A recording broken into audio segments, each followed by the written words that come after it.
CP Radhakrishna NDA के उपराष्ट्रपति के उम्मीदवार होंगे। जीतन राम मांझी ने, केंद्रीय मंत्री हैं, ये जानकारी दी है। सीपी राधाकृष्णन यानी कि दक्षिण का एक चेहरा। आप अभी लोग बैठे रहिए। महाराष्ट्र के राज्यपाल हैं, दक्षिण का चेहरा है विनोद अग्निहोत्री। क्या मायने हैं इसके? क्योंकि मुझे जानकारी मिली थी कि तमिलनाडु की राजनीति को देखते हुए, और ये खांटी भारतीय जनता पार्टी के कार्यकर्ता हैं, 2 बार सांसद रहे हैं तमिलनाडु से, महाराष्ट्र के राज्यपाल हैं, और वहां की राजनीति को देखते हुए इनका नाम लिया गया है। और मुझे ये अंदाज था जब लोग शेषाद्रिचारी का नाम ले रहे थे, कोई नीतीश कुमार का भी नाम लिया गया, दुनिया भर का, तो सीपी राधाकृष्णन। तमिलनाडु के चुनाव भी आने वाले हैं, विधानसभा चुनाव। एआईडीएमके के साथ समझौता है बीजेपी का वहां, इसलिए सीपी राधाकृष्णन का नाम वहां पर तो चर्चा में था जी, बिल्कुल। और ये मैंने 2 जगह ये नाम को, मैंने इस चैनल का इसका नाम लिया था। राकेश भाई, आप बीजेपी इतने सालों से कवर कर रहे हैं, इसके थोड़ा सा इसका जातीय समीकरण, धार्मिक समीकरण, और यहाँ क्षेत्र भी आ गया अब उत्तर बनाम दक्षिण वाली। दक्षिण में पुरजोर कोशिश के बावजूद सिवाय कर्नाटक के कहीं ज्यादा दखल या अपनी पैठ बनाने में कामयाब नहीं हो पा रही है बीजेपी। देखिए, इसमें से 2 चीजें बड़ी महत्वपूर्ण है। पहला ये कि जब पिछली बार जगदीप धनखड़ जी को बनाया गया तो बाहरी व्यक्ति थे, और जेपी नड्डा अभी प्रेस कॉन्फ्रेंस करके जानकारी दे रहे हैं, सुनते हैं। के लिए ये बैठक बुलाई गई थी। आप सबको मालूम है कि भारतीय जनता पार्टी सभी दलों के साथ संपर्क करते हुए उपराष्ट्रपति का चुनाव सर्वसम्मति से हो, इसकी आशा रखती है। और इसीलिए हम सब लोगों ने पिछले 1 सप्ताह में लगभग सभी राजनीतिक दलों के साथ, हमारे एनडीए के पार्टनर्स भी और जो हमारे विपक्षी दल के पार्टी के सदस्य हैं, नेता हैं, उनके साथ भी संपर्क साधा था हमारे वरिष्ठ नेताओं ने। और हम लोगों ने इस बात को की उम्मीद रखी है कि हम उपराष्ट्रपति का चुनाव सर्वसम्मति से करें और भारतीय जनता पार्टी एनडीए का कैंडिडेट हो। इस बात को उनके साथ स्पष्ट करते हुए हम लोगों ने बात को रखा। हमारे जो विपक्षी दल हैं, उन्होंने कहा कि कैंडिडेट के पता चलने के पश्चात हम तय करेंगे हमारा समर्थन रहेगा या नहीं।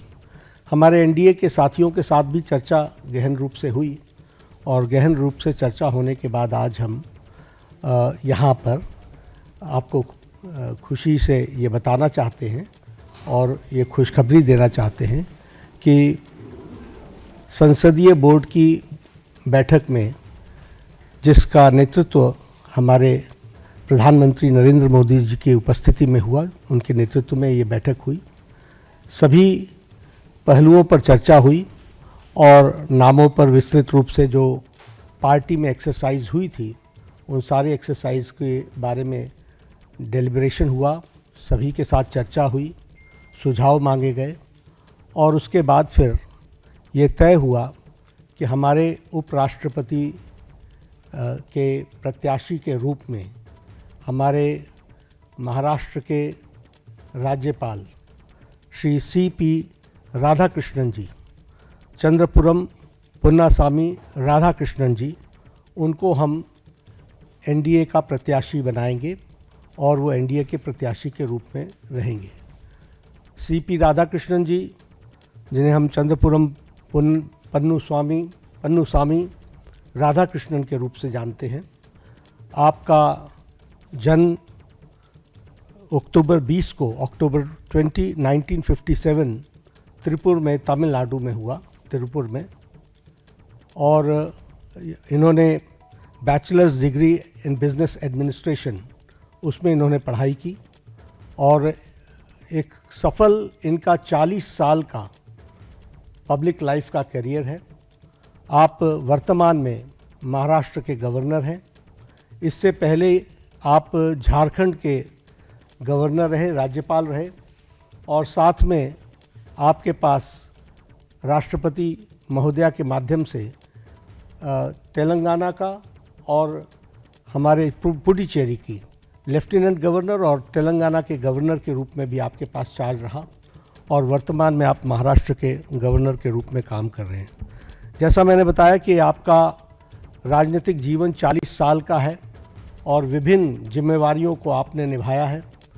आप लोकसभा के 2 बार के चुने हुए सदस्य रहे हैं और लोकसभा का आपने प्रतिनिधित्व किया है, और इसके साथ साथ आप कॉयर बोर्ड जो कोची में स्थित है उसके आप चेयरमैन भी रहे हैं, और कॉयर बोर्ड के चेयरमैन के रूप में आपने ऑल टाइम हाई एक्सपोर्ट्स ये आपने किया है।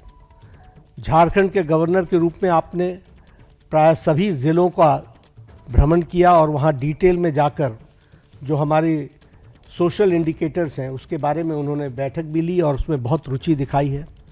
महाराष्ट्र के राज्यपाल के रूप में भी आप एक्टिवली हमारे जो सोशल सेक्टर के जुड़े हुए विषय हैं उनके बारे में आपने खुद मॉनिटरिंग करके और उसके सारी चीज़ों को आगे ठीक ढंग से आगे बढ़े उसमें उन्होंने विशेष करके काम किया है। मैं व्यक्तिगत रूप में बोल सकता हूं कि ट्यूबरक्लोसिस एलिमिनेशन में उनका बहुत बड़ा योगदान है। उन्होंने झारखंड में भी इसमें बहुत अच्छा काम किया था, पुडुचेरी में भी काम किया था, और उन्होंने इस बारे में यहाँ महाराष्ट्र में भी बहुत अच्छा काम किया है। He is widely travelled, approximately more than 24 countries he has visited on various capacities।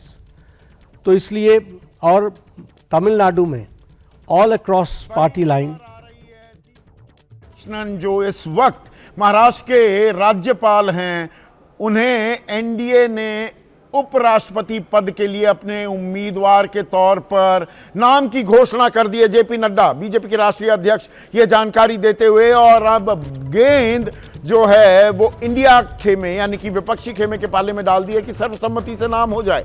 और यही वजह है कि दक्षिण भारत का नाम है, दक्षिण भारत से मजबूती ज्यादा विपक्ष की दिखाई देती है, वहां से एनडीए ने नाम की घोषणा कर दी है। तो अब इंडिया गठबंधन की रिएक्शन क्या होगी, प्रतिक्रिया क्या होगी, इस पर देखा जाएगा।